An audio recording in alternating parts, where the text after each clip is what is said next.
নির্বাচনের আগে যারা মানুষকে বিভ্রান্ত করার চেষ্টা করবে তাদের দেখামাত্রই গুপ্ত বলতে হবে বলে মন্তব্য করেছেন বিএনপি চেয়ারম্যান তারেক রহমান।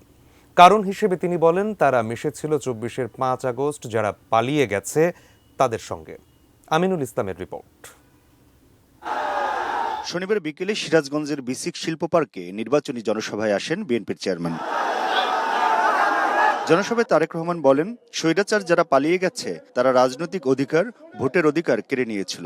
সেই অধিকারকে ফিরিয়ে আনতে ধানের শীষে ভোট চাইলেন তিনি। গত ১৬ বছর ধরে আমাদের যে সকল ভাই বোনেরা নিজের জীবন উৎসর্গ করে দিয়েছে এই দেশের মানুষের অধিকার প্রতিষ্ঠা করার জন্য, সেই অধিকারকে আবার যেন ষড়যন্ত্র করে কেউ স্তব্ধ করে দিতে না পারে, ছিনিয়ে নিয়ে নিতে না পারে।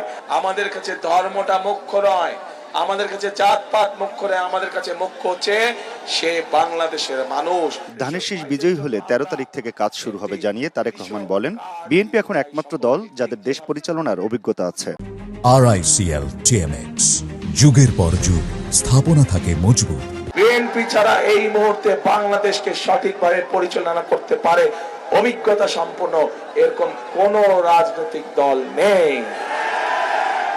মানুষ তার উপরেই ভরসা করে যার অভিজ্ঞতা আছে, মানুষ তার উপরেই ভরসা করে যার উপরে ভরসা করা যেতে পারে। যারা এখন বিভ্রান্ত করার চেষ্টা করছে তাদেরকে বিগত সময়ে দেখা যায়নি বলেও মন্তব্য করেন তারেক রহমান।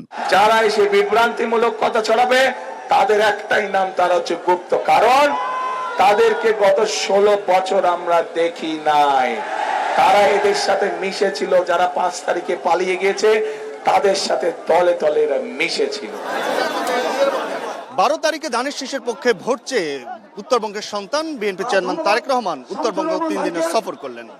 এই সফরে তিনি বললেন, যদি তাদেরকে সরকার গঠনের সুযোগ দেওয়া হয় তাহলে তারা জনগণের জন্য কাজ করবেন এবং একই সঙ্গে ভোটারদের ভোট পাহারা দেওয়ার জন্য আহ্বান জানালেন। সিরাজগঞ্জের শিল্প পার্ক থেকে আমিনুল ইসলাম, ATN নিউজ।